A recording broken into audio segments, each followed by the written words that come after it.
حضرت ابو برزہ اسلمی رضی اللہ تعالیٰ عنہ سے روایت ہے، انہوں نے فرمایا رسول اللہ صلی اللہ علیہ وسلم عشاء کی نماز کو دیر سے پڑھنا پسند کرتے تھے اور اس سے پہلے سونا اور اس کے بعد باتیں کرنا ناپسند فرماتے تھے۔ سنن ابن ماجہ حدیث نمبر 701۔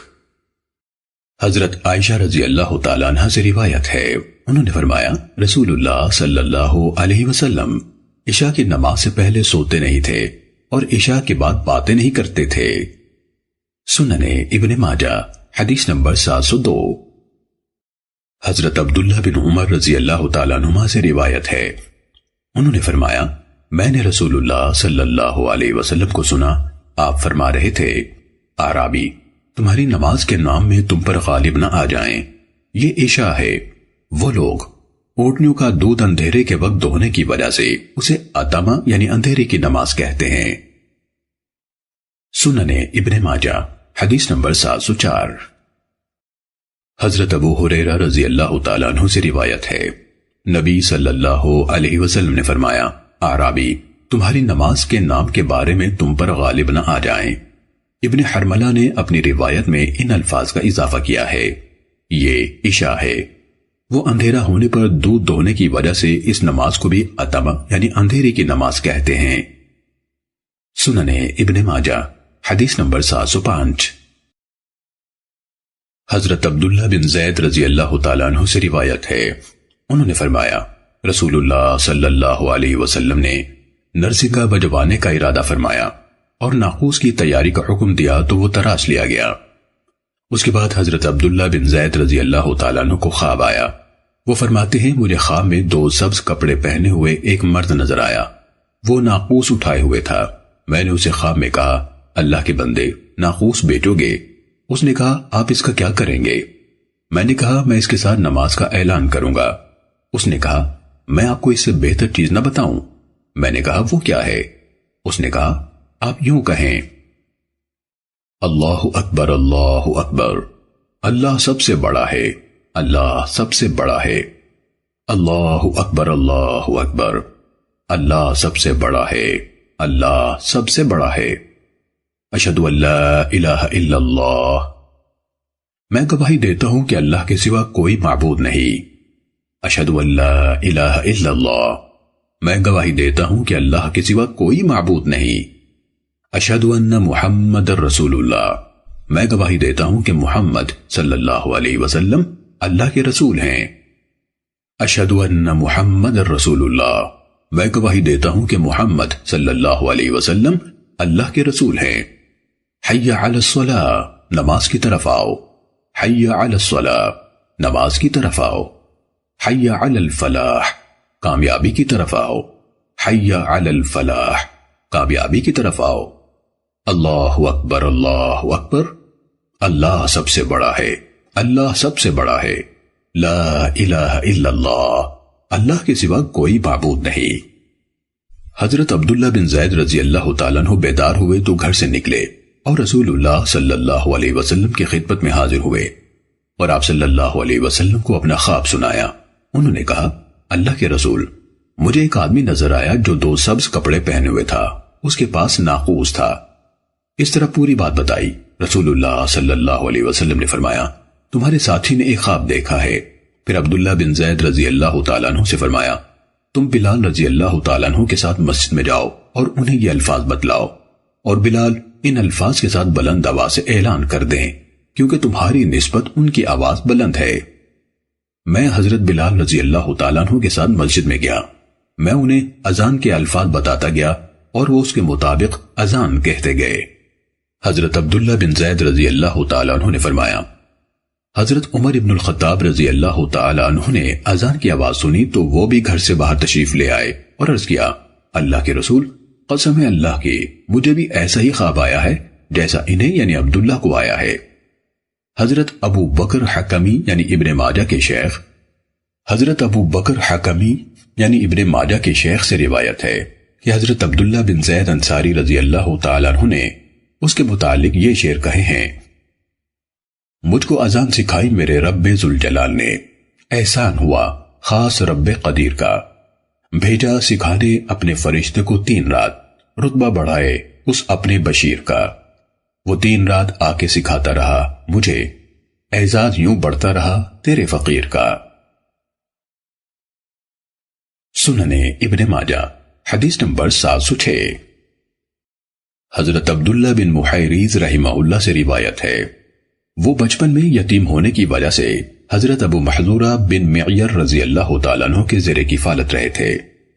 جب انہوں نے ابن محیریز رحمہ اللہ کو شام بھیجا تو انہوں نے ابو محذورہ رضی اللہ تعالیٰ عنہ سے کہا، چچا جان میں شام جا رہا ہوں، وہاں مجھ سے آپ کی اذان کے بارے میں سوال کیا جائے گا، لہٰذا مجھے مسئلہ سنا اور سمجھا دیجئے۔ حضرت ابو محذورہ رضی اللہ تعالیٰ عنہ نے فرمایا، میں چند افراد کے ساتھ سفر پر روانہ ہوا، راستے میں ایک مقام پر ٹھہرے، وہیں رسول اللہ صلی اللہ علیہ وسلم کے پڑاؤ میں رسول اللہ صلی اللہ علیہ وسلم کے مؤذن نے اذان دی۔ ہم نے بھی مؤذن کی آواز سنی۔ اس وقت ہم لوگ آپ صلی اللہ علیہ وسلم سے برگشتہ تھے۔ ہم مؤذن کا مذاق اڑاتے ہوئے بلند آواز سے اس کی نقل اتارنے لگے۔ رسول اللہ صلی اللہ علیہ وسلم نے ہماری آواز سنی تو چند افراد کو ہماری طرف بھیج دیا۔ انہوں نے ہمیں رسول اللہ صلی اللہ علیہ وسلم کے سامنے لا بٹھایا۔ آپ صلی اللہ علیہ وسلم نے فرمایا، تم میں سے وہ کون ہے جس کی آواز مجھے زیادہ بلند سنائی دی تھی؟ سب کے سب لوگوں نے میری طرف اشارہ کر دیا اور ان کی بات درست تھی۔ واقعتاً میں سب سے بلند آواز تھا۔ نبی صلی اللہ علیہ وسلم نے ان سب کو چھوڑ دیا اور مجھے روک لیا اور فرمایا، اٹھو اذان دو۔ میں کھڑا تو ہو گیا، لیکن اس وقت میری کیفیت یہ تھی کہ مجھے رسول اللہ صلی اللہ علیہ وسلم سے اور آپ کے اس حکم سے انتہائی نفرت محسوس ہو رہی تھی۔ بہرحال میں رسول اللہ صلی اللہ علیہ وسلم کے سامنے کھڑا ہوا اور رسول اللہ صلی اللہ علیہ وسلم نے مجھے خود ایک ایک کلمہ کر کے اذان سکھائی۔ فرمایا، کہو اللہ اکبر اللہ اکبر، اللہ اکبر اللہ اکبر، اشہد ان لا الہ الا اللہ، اشہد ان لا الہ الا اللہ، اشہد ان محمد رسول اللہ، اشہد ان محمد رسول اللہ۔ پھر فرمایا، بلند آواز سے کہو، اشہد ان لا الہ الا اللہ، اشہد ان لا الہ الا اللہ، اشہد ان محمد رسول اللہ، اشہد ان محمد رسول اللہ، حی علی الصلاۃ، حی علی الصلاۃ، حی علی الفلاح، حی علی الفلاح، اللہ اکبر اللہ اکبر، لا الہ الا اللہ۔ جب میں نے پوری اذان کہہ لی تو مجھے بلا کر ایک تھیلی دی، اس میں کچھ چاندی تھی۔ اس کے بعد آپ صلی اللہ علیہ وسلم نے اپنا ہاتھ ابو محذورہ رضی اللہ تعالیٰ عنہ کے سر پر رکھا، پھر ان کے چہرے پر پھیرا، پھر ان کے سینے پر، پھر ان کے جگر پر، حتیٰ کہ رسول اللہ صلی اللہ علیہ وسلم کا ہاتھ ابو محذورہ رضی اللہ تعالیٰ عنہ کی ناف تک جا پہنچا۔ پھر رسول اللہ صلی اللہ علیہ وسلم نے فرمایا، اللہ تجھے برکت دے اور تجھ پر برکت نازل فرمائے۔ میں نے عرض کیا، اے اللہ کے رسول، آپ مجھے مکے میں اذان دینے پر مقرر فرمائیں گے؟ ارشاد ہوا، ہاں میں نے تمہیں مقرر کیا۔ اس دوران میں میرے دل میں رسول اللہ صلی اللہ علیہ وسلم سے جتنی نفرت تھی سب ختم ہو چکی تھی، بلکہ وہ سب کی سب رسول اللہ صلی اللہ علیہ وسلم کی محبت میں تبدیل ہو چکی تھی۔ میں مکے میں رسول اللہ صلی اللہ علیہ وسلم کے مقرر کردہ گورنر حضرت عطا بن اسید رضی اللہ تعالیٰ عنہ کے پاس گیا۔ میں ان کے پاس اللہ کے رسول صلی اللہ علیہ وسلم کے حکم سے اذان دیتا رہا۔ عبدالعزیز نے کہا، عبداللہ بن محیریز کی طرح مجھے اس شخص نے بھی خبر دی جس نے ابو محذورہ کو پایا۔ سننے ابن ماجہ حدیث نمبر 708۔ حضرت ابو محذورہ رضی اللہ تعالیٰ عنہ سے روایت ہے، انہوں نے فرمایا، مجھے رسول اللہ صلی اللہ علیہ وسلم نے اذان کے 19 کلمات اور اقامت کے 17 کلمات سکھائے۔ اذان یہ ہے، اللہ اکبر اللہ اکبر، اللہ اکبر اللہ اکبر، اشہد ان لا الہ الا اللہ، اشہد ان لا الہ الا اللہ، اشہد ان محمد رسول اللہ، اشہد ان محمد رسول اللہ، اشہد ان لا الہ الا اللہ، اشہد ان لا الہ الا اللہ، اشہد ان محمد رسول اللہ، اشہد ان محمد رسول اللہ، حی علی الصلاۃ، حی علی الصلاۃ، حی علی الفلاح، حی علی الفلاح، اللہ اکبر اللہ اکبر، لا الہ الا اللہ۔ اللہ سب سے بڑا ہے، اللہ سب سے بڑا ہے، اللہ سب سے بڑا ہے، اللہ سب سے بڑا ہے۔ میں گواہی دیتا ہوں کہ اللہ کے سوا کوئی معبود نہیں، میں گواہی دیتا ہوں کہ اللہ کے سوا کوئی معبود نہیں، میں گواہی دیتا ہوں کہ محمد صلی اللہ علیہ وسلم اللہ کے رسول ہے، میں گواہی دیتا ہوں کہ محمد صلی اللہ علیہ وسلم اللہ کے رسول ہیں، میں گواہی دیتا ہوں کہ اللہ کے سوا کوئی معبود نہیں، میں گواہی دیتا ہوں کہ اللہ کے سوا کوئی معبود نہیں، میں گواہی دیتا ہوں کہ محمد صلی اللہ علیہ وسلم اللہ کے رسول ہے، میں گواہی دیتا ہوں کہ محمد صلی اللہ علیہ وسلم اللہ کے رسول ہیں۔ نماز کی طرف آؤ، نماز کی طرف آؤ، کامیابی کی طرف آؤ، کامیابی کی طرف آؤ۔ اللہ سب سے بڑا ہے، اللہ سب سے بڑا ہے، اللہ کے سوا کوئی معبود نہیں۔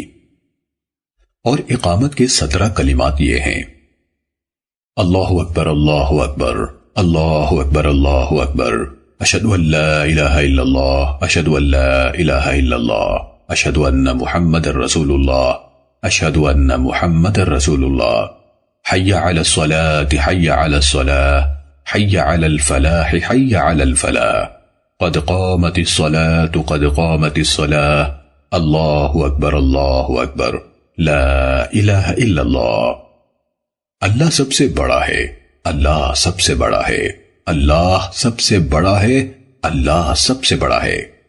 میں گواہی دیتا ہوں کہ اللہ کے سوا کوئی معبود نہیں، میں گواہی دیتا ہوں کہ اللہ کے سوا کوئی معبود نہیں، میں گواہی دیتا ہوں کہ محمد صلی اللہ علیہ وسلم اللہ کے رسول ہیں، میں گواہی دیتا ہوں کہ محمد صلی اللہ علیہ وسلم اللہ کے رسول ہیں۔ نماز کی طرف آؤ، نماز کی طرف آؤ، کامیابی کی طرف آؤ، کامیابی کی طرف آؤ۔ نماز کھڑی ہو گئی، نماز کھڑی ہو گئی۔ اللہ سب سے بڑا ہے، اللہ سب سے بڑا ہے، اللہ کے سوا کوئی معبود نہیں۔ سنن ابن ماجہ حدیث نمبر 709۔ حضرت ابو جحیفہ رضی اللہ تعالیٰ عنہ سے روایت ہے، انہوں نے فرمایا، میں مقام ابطح پر رسول اللہ صلی اللہ علیہ وسلم کی خدمت میں حاضر ہوا اور آپ ایک سرخ خیمے میں تشریف فرما تھے۔ حضرت بلال رضی اللہ تعالیٰ عنہ خیمے سے نکلے، انہوں نے اذان دی اور اذان کے دوران میں دائیں بائیں گھومے اور اپنی انگلیاں اپنے کانوں میں ڈالی۔ سنن ابن ماجہ حدیث نمبر 711۔ حضرت عثمان بن ابی العاص رضی اللہ تعالیٰ عنہ سے روایت ہے، انہوں نے فرمایا، نبی صلی اللہ علیہ وسلم نے مجھے سب سے آخر میں جو وصیت فرمائی تھی وہ یہ تھی کہ میں ایسا مؤذن مقرر نہ کروں جو اذان دینے کی اجرت وصول کرے۔ سنن ابن ماجہ حدیث نمبر 714۔ حضرت ابو ہریرہ رضی اللہ تعالیٰ عنہ سے روایت ہے کہ رسول اللہ صلی اللہ علیہ وسلم نے فرمایا، جب مؤذن اذان دے تو جس طرح وہ کہتا ہے اسی طرح تم بھی کہو۔ سنن ابن ماجہ حدیث نمبر 718۔ حضرت ام المومنین ام حبیبہ رضی اللہ تعالیٰ عنہ سے روایت ہے کہ رسول اللہ صلی اللہ علیہ وسلم ان کی باری کے دن اور رات ان کے ہاں تشریف فرما تھے۔ اس دوران میں آپ صلی اللہ علیہ وسلم نے مؤذن کو اذان دیتے سنا تو ام المومنین رضی اللہ تعالیٰ عنہ نے سنا کہ آپ نے بھی اسی طرح کہا جس طرح مؤذن نے کہا۔ سنن ابن ماجہ حدیث نمبر 719۔ حضرت ابو سعید خدری رضی اللہ تعالیٰ عنہ سے روایت ہے کہ رسول اللہ صلی اللہ علیہ وسلم نے فرمایا، جب تم اذان سنو تو اسی طرح کہو جس طرح مؤذن کہتا ہے۔ سنن ابن ماجہ حدیث نمبر 720۔ حضرت سعد بن ابی وقاص رضی اللہ تعالیٰ عنہ سے روایت ہے، رسول اللہ صلی اللہ علیہ وسلم نے فرمایا، جس نے مؤذن کی اذان سن کر یہ الفاظ کہے، وَأَنَا أَشْهَدُ أَن لَا إِلَهَ إِلَّا اللَّهُ وَحْدَهُ لَا شَرِيكَ لَهُ وَأَشْهَدُ أَنَّ مُحَمَّدًا عَبْدُهُ وَرَسُولُهُ رَضِيتُ بِاللَّهِ رَبًّا وَبِالْإِسْلَامِ دِينًا وَبِمُحَمَّدٍ نَبِيًّا۔ اور میں بھی گواہی دیتا ہوں کہ اکیلے اللہ کے سوا کوئی معبود برحق نہیں، اس کا کوئی شریک نہیں، اور میں گواہی دیتا ہوں کہ محمد صلی اللہ علیہ وسلم اس کے بندے اور اس کے رسول ہیں۔ میں اللہ کے رب ہونے پر، اسلام کے دین ہونے پر اور محمد صلی اللہ علیہ وسلم کے نبی ہونے پر راضی ہوں۔ اس کے گناہ معاف ہو جائیں گے۔ سننے ابن ماجہ حدیث نمبر 721۔ حضرت جابر بن عبداللہ رضی اللہ تعالیٰ عنہما سے روایت ہے، رسول اللہ صلی اللہ علیہ وسلم نے فرمایا، جس نے اذان سن کر یہ دعا پڑھی، اللہم رب هذه الدعوة التامة والصلاة القائمة آت محمدا الوسيلة والفضيلة وبعثه مقاما محمودا الذي وعدته۔ اے اللہ، اے اس کامل پکار اور قائم ہونے والی نماز کے رب، محمد صلی اللہ علیہ وسلم کو وسیلہ اور فضیلت عطا فرما اور انہیں اس مقام محمود پر فائز فرما جس کا تو نے ان سے وعدہ فرمایا ہے۔ قیامت کے دن اس کے حق میں شفاعت کی اجازت مل جائے گی۔ سننے ابن ماجہ حدیث نمبر 722۔ حضرت عبد الرحمن بن ابو صعصع رحمہ اللہ، جو حضرت ابو سعید رضی اللہ تعالیٰ عنہ کی کفالت میں تھے، سے روایت ہے، انہوں نے کہا، مجھ سے حضرت ابو سعید رضی اللہ تعالیٰ عنہ نے فرمایا، جب تم جنگل میں ہو تو اذان بلند آواز سے دیا کرو، کیونکہ میں نے رسول اللہ صلی اللہ علیہ وسلم سے یہ ارشاد سنا ہے، جو بھی جن، انسان، درخت یا پتھر اس مؤذن کی آواز سنے گا، قیامت کو اس کے حق میں گواہی دے گا۔ سننے ابن ماجہ حدیث نمبر 723۔ حضرت ابو ہریرہ رضی اللہ تعالیٰ عنہ سے روایت ہے، انہوں نے کہا، میں نے رسول اللہ صلی اللہ علیہ وسلم کو فرماتے سنا ہے، مؤذن کی آواز جہاں تک پہنچتی ہے وہاں تک اس کی مغفرت کر دی جاتی ہے، ہر تر اور خشک چیز اس کے حق میں دعائیں مغفرت کرتی ہے، اور اذان سن کر نماز کے لیے حاضر ہونے والے کے لیے 25 نیکیاں لکھی جاتی ہیں، اور اس کے 2 نمازوں کے درمیان کے گناہ معاف کر دیے جاتے ہیں۔ سننے ابن ماجہ حدیث نمبر 724۔ حضرت معاویہ بن ابو سفیان رضی اللہ تعالیٰ عنہما سے روایت ہے، رسول اللہ صلی اللہ علیہ وسلم نے فرمایا، قیامت کے دن مؤذنوں کی گردنیں سب سے لمبی ہوں گی۔ سننے ابن ماجہ حدیث نمبر 725۔ حضرت عبداللہ بن عباس رضی اللہ تعالیٰ عنہما سے روایت ہے، رسول اللہ صلی اللہ علیہ وسلم نے فرمایا، اذان وہ لوگ دیں جو زیادہ بہتر یعنی نیک ہوں، اور تمہیں نماز وہ افراد پڑھائیں جو قرآن پڑھنے والے یعنی حافظ اور عالم ہوں۔ سننے ابن ماجہ حدیث نمبر 726۔ حضرت عبداللہ بن عباس رضی اللہ تعالیٰ عنہما سے روایت ہے، رسول اللہ صلی اللہ علیہ وسلم نے فرمایا، جس نے ثواب کی نیت سے 7 سال مسلسل اذان دی، اللہ تعالیٰ اس کے لیے جہنم سے نجات لکھ دیتا ہے۔ سننے ابن ماجہ حدیث نمبر 727۔ حضرت عبداللہ بن عمر رضی اللہ تعالیٰ عنہما سے روایت ہے، رسول اللہ صلی اللہ علیہ وسلم نے فرمایا، جو شخص 12 برس تک اذان دیتا ہے اس کے لیے جنت واجب ہو جاتی ہے، اور اس کے لیے روزانہ اذان کے عوض 60 نیکیاں لکھی جاتی ہیں، اور ہر اقامت کے عوض 30 نیکیاں لکھی جاتی ہیں۔ سننے ابن ماجہ حدیث نمبر 728۔ حضرت انس بن مالک رضی اللہ تعالیٰ عنہ سے روایت ہے، انہوں نے فرمایا، صحابہ کرام رضی اللہ عنہم کو کسی ایسی چیز کی تلاش تھی جس کو علامت بنا کر وہ نماز کی اطلاع دے سکیں۔ آخرکار حضرت بلال رضی اللہ تعالیٰ عنہ کو حکم دیا گیا کہ اذان میں 2 بار کلمات کہیں اور اقامت میں 1 بار کہیں۔ سننے ابن ماجہ حدیث نمبر 729۔ حضرت انس رضی اللہ تعالیٰ عنہ سے روایت ہے کہ حضرت بلال رضی اللہ تعالیٰ عنہ کو یہ حکم دیا گیا تھا کہ اذان کے کلمات 2 بار کہیں اور اقامت کے کلمات 1 بار۔ سننے ابن ماجہ حدیث نمبر 730۔ حضرت ابو شعثہ رحمہ اللہ سے روایت ہے، انہوں نے فرمایا، ہم حضرت ابو ہریرہ رضی اللہ تعالیٰ عنہ کے ساتھ مسجد میں بیٹھے ہوئے تھے، اسی اثنا میں مؤذن نے اذان کہی، ایک آدمی مسجد سے اٹھا اور چل دیا۔ حضرت ابو ہریرہ رضی اللہ تعالیٰ عنہ اس کی طرف دیکھتے رہے حتیٰ کہ وہ مسجد سے نکل گیا۔ تب حضرت ابو ہریرہ رضی اللہ تعالیٰ عنہ نے فرمایا، اس شخص نے حضرت ابو القاسم صلی اللہ علیہ وسلم کی حکم عدولی کی ہے۔ سننے ابن ماجہ حدیث نمبر 733۔ حضرت عمر ابن الخطاب رضی اللہ تعالیٰ عنہ سے روایت ہے، انہوں نے فرمایا، میں نے رسول اللہ صلی اللہ علیہ وسلم سے سنا، جس نے مسجد کی تعمیر کی جس میں اللہ کا ذکر کیا جاتا ہے، اللہ تعالیٰ اس کے لیے جنت میں گھر تیار کرے گا۔ سنن ابن ماجہ حدیث نمبر 735۔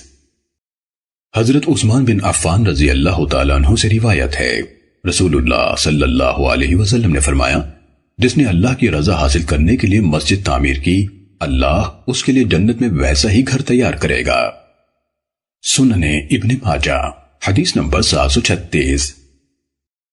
حضرت جابر بن عبداللہ رضی اللہ تعالیٰ عنہما سے روایت ہے، رسول اللہ صلی اللہ علیہ وسلم نے فرمایا، جس نے اللہ کے لیے قطات کے گھونسلے جتنی یا اس سے بھی چھوٹی مسجد بنائی، اللہ تعالیٰ اس کے لیے جنت میں گھر تیار کرے گا۔ سنن ابن ماجہ حدیث نمبر 738۔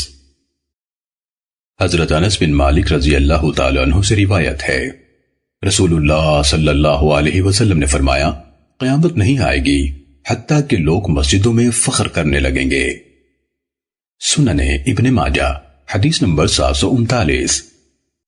حضرت انس بن مالک رضی اللہ تعالیٰ عنہ سے روایت ہے، انہوں نے فرمایا، مسجد نبوی کی جگہ یعنی مسجد بننے سے پہلے بنو نجار کی ملکیت تھی، وہاں کھجور کے کچھ درخت اور مشرکوں کی چند قبریں تھیں۔ نبی صلی اللہ علیہ وسلم نے ان سے فرمایا، مجھ سے اس زمین کا سودا کر لو۔ انہوں نے کہا، ہم تو اس کی قیمت ہرگز نہیں لیں گے، یعنی اس جگہ کو مسجد کے لیے وقف کر دیا۔ چنانچہ نبی صلی اللہ علیہ وسلم نے تعمیر شروع کر دی اور صحابہ کرام آپ صلی اللہ علیہ وسلم کو گارا مٹی دیتے جاتے تھے، اور رسول اللہ صلی اللہ علیہ وسلم فرماتے تھے، اصل زندگی تو آخرت کی زندگی ہے، اے اللہ انصار اور مہاجرین کی مغفرت فرما دے۔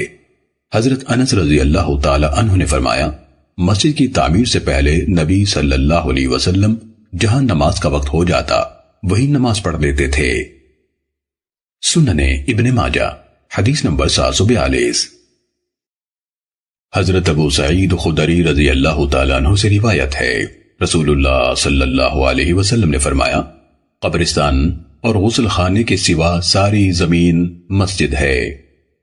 سنن ابن ماجہ حدیث نمبر 745۔ حضرت عمر بن شعیب اپنے والد حضرت شعیب بن محمد رحمہ اللہ سے اور وہ اپنے دادا حضرت عبداللہ بن عمرو بن العاص رضی اللہ تعالیٰ عنہما سے روایت کرتے ہیں کہ انہوں نے کہا، رسول اللہ صلی اللہ علیہ وسلم نے مسجد میں خرید و فروخت اور شعر گوئی سے منع فرمایا۔ سنن ابن ماجہ حدیث نمبر 749۔ حضرت عبداللہ بن عمر رضی اللہ تعالیٰ عنہما سے روایت ہے، انہوں نے فرمایا، ہم لوگ رسول اللہ صلی اللہ علیہ وسلم کے زمانہ مبارک میں مسجد میں سو جایا کرتے تھے۔ سنن ابن ماجہ حدیث نمبر 751۔ حضرت یعیش بن قیس بن تخفہ اپنے والد رضی اللہ تعالیٰ عنہ سے روایت کرتے ہیں، وہ اصحاب صفہ میں سے تھے۔ انہوں نے کہا، رسول اللہ صلی اللہ علیہ وسلم نے ہم سے فرمایا، آؤ چلیں۔ ہم حضرت عائشہ رضی اللہ تعالیٰ عنہ کے گھر کی طرف روانہ ہوئے، وہاں جا کر ہم نے کھایا پیا۔ اس کے بعد رسول اللہ صلی اللہ علیہ وسلم نے ہم سے فرمایا، چاہو تو یہاں سو رہو، چاہو تم مسجد میں چلے جاؤ۔ ہم نے عرض کیا، ہم تو مسجد ہی میں چلے جائیں گے۔ سنن ابن ماجہ حدیث نمبر 752۔ حضرت ابو ذر غفاری رضی اللہ تعالیٰ عنہ سے روایت ہے، انہوں نے فرمایا، میں نے عرض کیا، اے اللہ کے رسول، سب سے پہلے کون سی مسجد بنائی گئی؟ آپ صلی اللہ علیہ وسلم نے فرمایا، مسجد حرام۔ میں نے کہا، پھر کون سی؟ فرمایا، پھر مسجد اقصی۔ میں نے کہا، ان کے درمیان کتنی مدت کا فرق ہے؟ فرمایا، 40 سال۔ پھر ساری زمین تیرے لیے نماز کی جگہ ہے، جہاں وقت آ جائے وہی نماز پڑھ لے۔ سنن ابن ماجہ حدیث نمبر 753۔ حضرت محمود بن ربی انصاری رضی اللہ تعالیٰ عنہ سے روایت ہے، یہ وہ صحابی ہیں جن کے گھر میں رسول اللہ صلی اللہ علیہ وسلم نے ڈول سے پانی لے کر ان کے کنویں میں کلی فرمائی تھی۔ انہوں نے حضرت اتبان بن مالک سالمی رضی اللہ تعالیٰ عنہ سے روایت کی، جو اپنے قبیلے بنو سالم کی مسجد میں ان کے امام تھے۔ انہوں نے رسول اللہ صلی اللہ علیہ وسلم کی معیت میں جنگ بدر میں بھی شرکت فرمائی تھی۔ انہوں نے فرمایا، میں رسول اللہ صلی اللہ علیہ وسلم کی خدمت میں حاضر ہوا اور عرض کیا، اے اللہ کے رسول، میری نظر کمزور ہو گئی ہے اور سیلاب آتا ہے تو میں اپنے قبیلے کی مسجد تک نہیں پہنچ سکتا، وہاں سے گزرنا میرے لیے مشکل ہو جاتا ہے۔ اگر آپ مناسب سمجھیں تو میرے ہاں تشریف لا کر میرے گھر میں ایک جگہ نماز ادا فرمائے اور میں وہاں نماز پڑھا کروں۔ رسول اللہ صلی اللہ علیہ وسلم نے فرمایا اچھا میں آؤں گا۔ جب دن کافی چڑھ آیا تو رسول اللہ صلی اللہ علیہ وسلم اور حضرت ابو بکر رضی اللہ تعالیٰ عنہ تشریف لے آئے۔ آپ نے اندر آنے کی اجازت طلب فرمائی، میں نے اجازت دے دی۔ آپ بیٹھے نہیں، پہلے فرمایا تم اپنے گھر میں کس جگہ چاہتے ہو کہ میں وہاں نماز پڑھوں؟ میں نے اس جگہ کی طرف اشارہ کر دیا جہاں میں نماز پڑھنا چاہتا تھا، اور وہ جگہ اس مقصد کے لیے مخصوص تھی۔ رسول اللہ صلی اللہ علیہ وسلم کھڑے ہو گئے، ہم نے آپ کے پیچھے صف بنا لی تو آپ صلی اللہ علیہ وسلم نے ہمیں 2 رکعت نماز پڑھا دی۔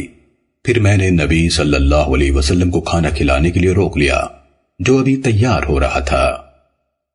سنن ابن ماجہ حدیث نمبر 754۔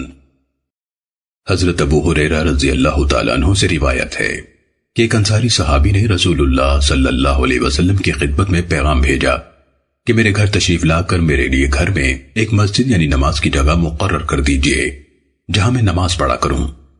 اس وقت وہ صحابی نابینا ہو چکے تھے۔ رسول اللہ صلی اللہ علیہ وسلم تشریف لائے اور اس صحابی کی فرمائش پوری کی۔ سنن ابن ماجہ حدیث نمبر 755۔ حضرت انس بن مالک رضی اللہ تعالیٰ عنہ سے روایت ہے، انہوں نے فرمایا میرے ایک چچا جان نے نبی صلی اللہ علیہ وسلم کے لیے کھانا تیار کیا۔ انہوں نے نبی صلی اللہ علیہ وسلم سے عرض کیا میری خواہش ہے کہ آپ میرے گھر تشریف لا کر کھانا تناول فرمائیں اور نماز بھی ادا فرمائیں۔ چنانچہ نبی صلی اللہ علیہ وسلم تشریف لے آئے۔ گھر میں ایک پرانی چٹائی تھی، انہوں نے اس کے ایک حصے کو صاف کرا کے اس پر پانی چھڑکوا دیا تاکہ نرم ہو جائے۔ نبی صلی اللہ علیہ وسلم نے کھجور کے پتوں کی بنی ہوئی اس چٹائی پر نماز ادا فرمائی اور ہم نے بھی آپ کی اقتداء میں نماز پڑھی۔ امام ابو عبداللہ ابن ماجہ رحمہ اللہ نے فرمایا کہ روایت میں مذکور فحل سے مراد ایسی چٹائی ہے جو کثرت استعمال کی وجہ سے سیاہ ہو چکی ہو۔ سنن ابن ماجہ حدیث نمبر 756۔ حضرت عائشہ رضی اللہ تعالیٰ عنہ سے روایت ہے کہ رسول اللہ صلی اللہ علیہ وسلم نے حکم دیا کہ محلوں میں مسجدیں تعمیر کی جائیں، انہیں پاک صاف رکھا جائے اور انہیں خوشبو لگائی جائے۔ سنن ابن ماجہ حدیث نمبر 758۔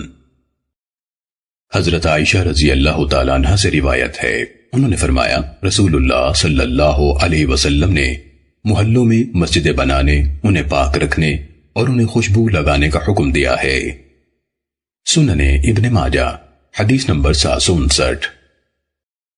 حضرت ابو ہریرہ اور حضرت ابو سعید خدری رضی اللہ تعالیٰ عنہما سے روایت ہے کہ رسول اللہ صلی اللہ علیہ وسلم کو مسجد کی دیوار پر بلغم نظر آیا۔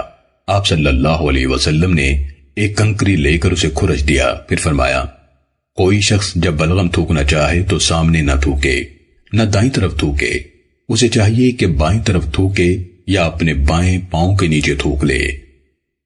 سنن ابن ماجہ حدیث نمبر 761۔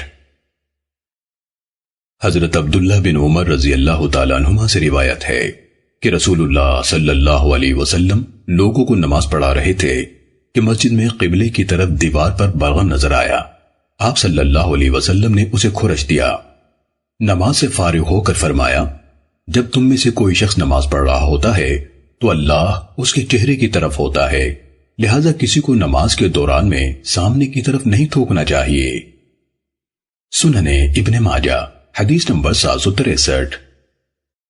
حضرت عائشہ رضی اللہ تعالیٰ عنہ سے روایت ہے کہ نبی صلی اللہ علیہ وسلم نے مسجد میں قبلے کی دیوار پر لگا ہوا تھوک کھرچ دیا۔ سنن ابن ماجہ حدیث نمبر 764۔ حضرت بریدہ بن حسیب رضی اللہ تعالیٰ عنہ سے روایت ہے، انہوں نے فرمایا رسول اللہ صلی اللہ علیہ وسلم نے نماز ادا فرمائی۔ نماز کے بعد ایک آدمی بولا مجھے کون سرخ اونٹ کی اطلاع دے گا؟ نبی صلی اللہ علیہ وسلم نے فرمایا تجھے وہ اونٹ نہ ملے، مسجدیں تو جس کام کے لیے بنی ہیں اسی کے لیے ہی بنی ہیں۔ سنن ابن ماجہ حدیث نمبر 765۔ حضرت عبداللہ بن عمر رضی اللہ تعالیٰ عنہما سے روایت ہے رسول اللہ صلی اللہ علیہ وسلم نے گمشدہ چیز کا اعلان مسجد میں کرنے سے منع فرمایا ہے۔ سنن ابن ماجہ حدیث نمبر 766۔ حضرت ابو ہریرہ رضی اللہ تعالیٰ عنہ فرماتے ہیں کہ میں نے رسول اللہ صلی اللہ علیہ وسلم کا یہ ارشاد سنا، جو شخص کسی کو گمشدہ چیز کا مسجد میں اعلان کرتے سنے اسے چاہیے کہ کہے اللہ کرے وہ چیز تجھے نہ ملے، کیونکہ مسجدیں اس لیے نہیں بنائی گئیں۔ سننے ابن ماجہ حدیث نمبر 767۔ حضرت ابو ہریرہ رضی اللہ تعالیٰ عنہ سے روایت ہے، رسول اللہ صلی اللہ علیہ وسلم نے فرمایا، اگر تمہیں اونٹوں اور بکریوں کے باڑے کے سوا کوئی جگہ نہ ملے تو بکریوں کے باڑے میں نماز پڑھ لو، اونٹوں کے باڑے میں نہ پڑھو۔ سننے ابن ماجہ حدیث نمبر 768۔ حضرت عبداللہ بن مغفل مزنی رضی اللہ تعالیٰ عنہ سے روایت ہے، نبی صلی اللہ علیہ وسلم نے فرمایا، بکریوں کے باڑے میں نماز پڑھ لیا کرو اور اونٹوں کے باڑے میں نماز نہ پڑھو، کیونکہ وہ شیطانوں سے پیدا ہوئے ہیں۔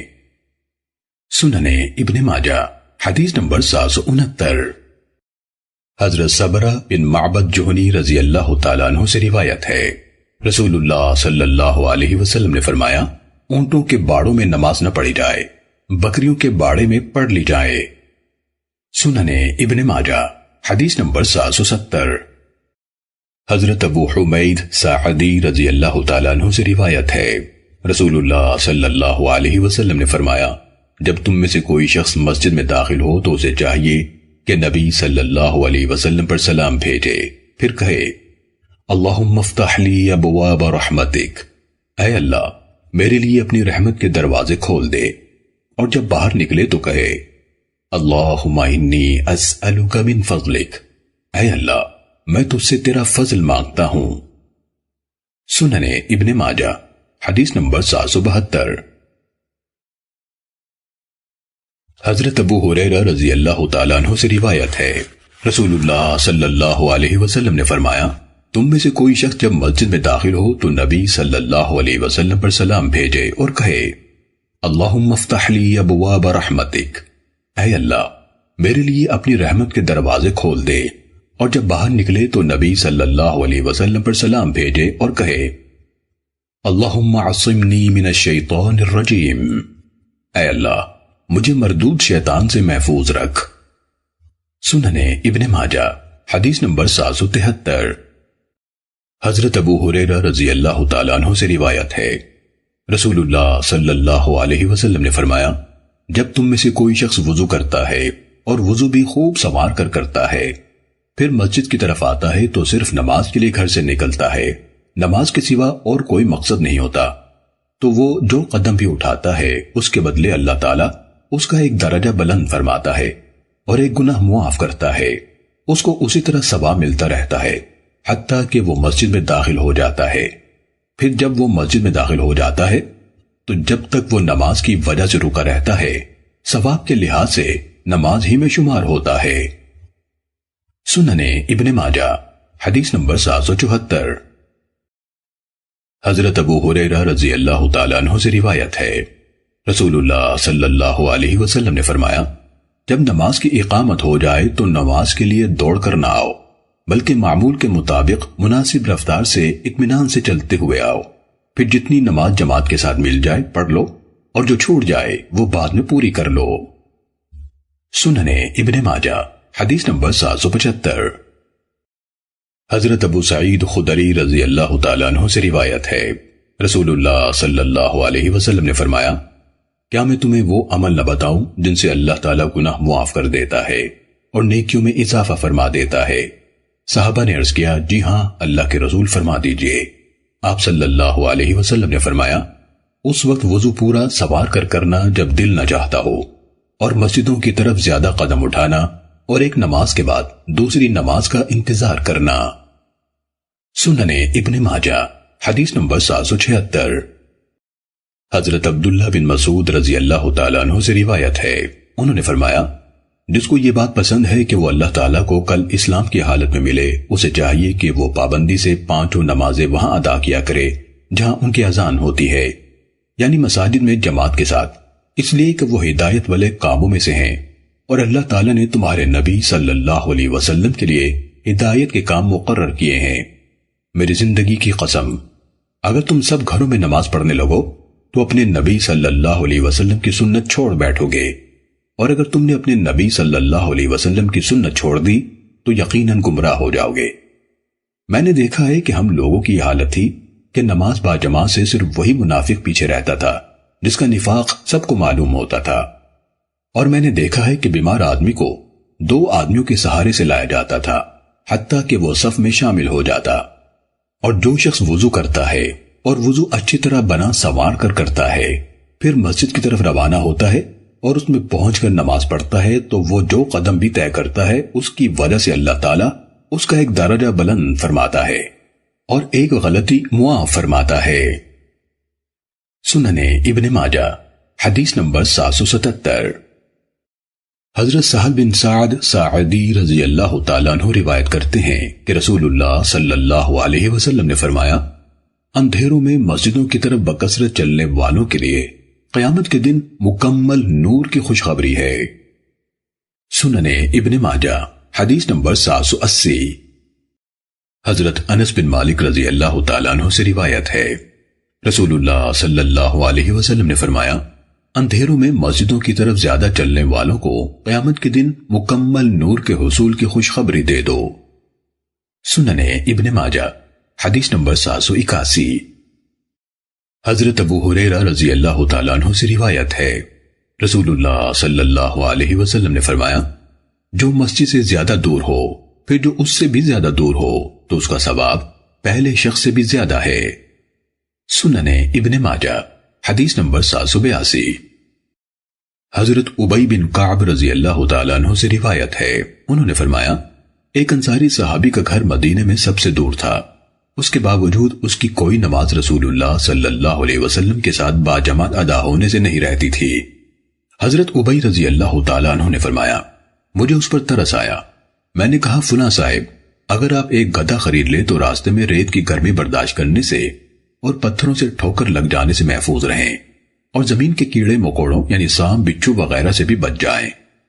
اس نے کہا، قسم ہے اللہ کی، مجھے تو یہ بات پسند نہیں کہ میرا گھر محمد صلی اللہ علیہ وسلم کے گھر سے ملا ہوا ہو۔ اس کے یہ الفاظ مجھے بہت گراں محسوس ہوئے، حتیٰ کہ میں نے نبی صلی اللہ علیہ وسلم کے در اقدس پر حاضر ہو کر یہ بات عرض کر دی۔ نبی صلی اللہ علیہ وسلم نے اسے طلب فرما کر دریافت فرمایا تو اس نے آپ صلی اللہ علیہ وسلم کے سامنے بھی وہی بات کہہ دی اور کہا کہ اسے اپنے قدموں کے نشانات پر ثواب کی امید ہے۔ تب رسول اللہ صلی اللہ علیہ وسلم نے فرمایا، تو نے جس ثواب کی نیت کی ہے وہ تجھے مل جائے گا۔ سنن ابن ماجہ حدیث نمبر 783۔ حضرت انس بن مالک رضی اللہ تعالیٰ عنہ سے روایت ہے، انہوں نے فرمایا، قبیلہ بنو سلمہ کے افراد نے چاہا کہ اپنی موجودہ رہائش ترک کر کے مسجد کے قریب منتقل ہو جائیں۔ نبی صلی اللہ علیہ وسلم کو یہ بات اچھی نہ لگی کہ وہ مدینے کے اطراف کو خالی چھوڑ دیں، اس لیے آپ نے فرمایا، اے بنو سلمہ، کیا تمہیں اپنے قدموں سے ثواب کی امید نہیں؟ چنانچہ وہ لوگ وہیں اقامت پذیر رہے۔ سنن ابن ماجہ حدیث نمبر 784۔ حضرت عبداللہ بن عباس رضی اللہ تعالیٰ عنہما سے روایت ہے، انہوں نے فرمایا، انصار میں سے بعض حضرات کے گھر مسجد سے دور تھے، انہوں نے قریب آنا چاہا تو یہ آیت نازل ہو گئی، وَنَكْتُبُ مَا قَدَّمُوا وَآثَارَهُمْ، جو کچھ انہوں نے آگے بھیجا ہم وہ بھی لکھ لیتے ہیں اور ان کے نشانات بھی لکھتے ہیں، چنانچہ وہ لوگ وہی ٹھہرے رہے۔ سنن ابن ماجہ حدیث نمبر 785۔ حضرت ابو ہریرہ رضی اللہ تعالیٰ عنہ سے روایت ہے، رسول اللہ صلی اللہ علیہ وسلم نے فرمایا، آدمی کی جماعت کے ساتھ پڑھی ہوئی نماز اس کے گھر یا بازار میں پڑھی ہوئی نماز سے 20 سے زیادہ درجے افضل ہے۔ سنن ابن ماجہ حدیث نمبر 786۔ حضرت ابو ہریرہ رضی اللہ تعالیٰ عنہ سے روایت ہے، رسول اللہ صلی اللہ علیہ وسلم نے فرمایا، نماز با جماعت تم میں سے کسی اکیلے کی نماز سے 25 حصے افضل ہے۔ سنن ابن ماجہ حدیث نمبر 787۔ حضرت ابو سعید خدری رضی اللہ تعالیٰ عنہ سے روایت ہے، رسول اللہ صلی اللہ علیہ وسلم نے فرمایا، آدمی کا جماعت کے ساتھ نماز پڑھنا گھر میں نماز پڑھنے سے 25 درجے زیادہ اجر و ثواب کا باعث ہے۔ سنن ابن ماجہ حدیث نمبر 788۔ حضرت عبداللہ بن عمر رضی اللہ تعالیٰ عنہما سے روایت ہے، رسول اللہ صلی اللہ علیہ وسلم نے فرمایا، آدمی کا جماعت کے ساتھ نماز پڑھنا آدمی کے اکیلے نماز پڑھنے سے 27 درجے زیادہ فضیلت رکھتا ہے۔ سنن ابن ماجہ حدیث نمبر 789۔ حضرت ابی بن کعب رضی اللہ تعالیٰ عنہ سے روایت ہے، رسول اللہ صلی اللہ علیہ وسلم نے فرمایا، آدمی کا جماعت سے نماز پڑھنا آدمی کے اکیلے نماز پڑھنے سے 24 یا 25 درجے زیادہ ثواب کا باعث ہوتا ہے۔ سنن ابن ماجہ حدیث نمبر 790۔ حضرت ابو ہریرہ رضی اللہ تعالیٰ عنہ سے روایت ہے، رسول اللہ صلی اللہ علیہ وسلم نے فرمایا، میں نے ارادہ کیا تھا کہ نماز کی اقامت کہلواؤں، پھر کسی آدمی کو حکم دوں کہ وہ لوگوں کو نماز پڑھائے، پھر جو لوگ نماز میں حاضر نہیں ہوتے ان کے پاس کچھ مردوں کو لکڑی کے کٹھوں کے ساتھ لے جاؤں اور ان پیچھے رہ جانے والوں کو گھروں سمیت آگ سے جلا دوں۔ سنن ابن ماجہ حدیث نمبر 791۔ حضرت عبداللہ بن عباس رضی اللہ تعالیٰ عنہما سے روایت ہے، نبی صلی اللہ علیہ وسلم نے فرمایا، جو شخص اذان سن کر نماز کے لیے مسجد میں نہیں آتا اس کی کوئی نماز نہیں سوائے کسی عذر کی صورت کے۔ سنن ابن ماجہ حدیث نمبر 793۔ حضرت عبداللہ بن عباس اور حضرت عبداللہ بن عمر رضی اللہ تعالیٰ عنہم سے روایت ہے، انہوں نے نبی صلی اللہ علیہ وسلم کو منبر پر یہ فرماتے سنا، لوگوں کو جماعت ترک کرنے سے باز آ جانا چاہیے، ورنہ اللہ تعالیٰ ان کے دلوں پر ضرور مہر لگا دے گا، پھر وہ ضرور غافلوں میں شامل ہو جائیں گے۔ سنن ابن ماجہ حدیث نمبر 794۔ حضرت اسامہ بن زید رضی اللہ تعالیٰ عنہما سے روایت ہے، رسول اللہ صلی اللہ علیہ وسلم نے فرمایا، لوگوں کو چاہیے کہ جماعت ترک کرنے سے باز آ جائیں، ورنہ میں ضرور ان کے گھروں کو آگ لگا دوں گا۔ سنن ابن ماجہ حدیث نمبر 795۔ حضرت عائشہ رضی اللہ تعالیٰ عنہ سے روایت ہے، رسول اللہ صلی اللہ علیہ وسلم نے فرمایا، اگر لوگوں کو معلوم ہو جائے کہ عشاء کی نماز اور فجر کی نماز میں کیا کچھ ہے تو وہ ضرور ان دونوں نمازوں میں حاضر ہوں، خواہ انہیں گھسٹتے ہوئے آنا پڑے۔ سنن ابن ماجہ حدیث نمبر 796۔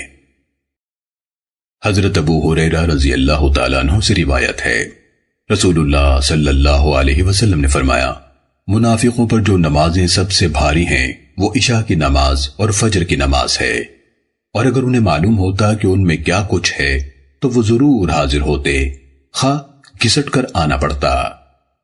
سنن ابن ماجہ حدیث نمبر 797۔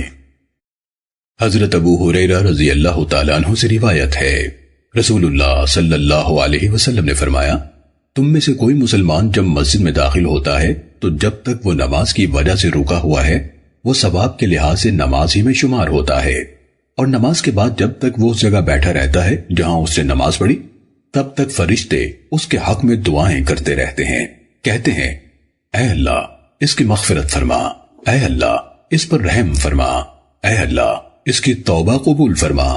اس کو یہ دعائیں ملتی رہتی ہیں جب تک وہاں اس کا وضو نہ ٹوٹ جائے اور جب تک وہ اس جگہ کسی کو تکلیف نہ دے۔ سنن ابن ماجہ حدیث نمبر 799۔ حضرت ابو ہریرہ رضی اللہ تعالیٰ عنہ سے روایت ہے، نبی صلی اللہ علیہ وسلم نے فرمایا، جو مسلمان مرد نماز اور ذکر کے لیے مسجدوں میں پابندی سے حاضر ہوتا ہے اللہ تعالیٰ اس سے ایسا خوش ہوتا ہے جس طرح مسافر کے گھر والے اس کے گھر آنے پر خوش ہوتے ہیں۔ سنن ابن ماجہ حدیث نمبر 800۔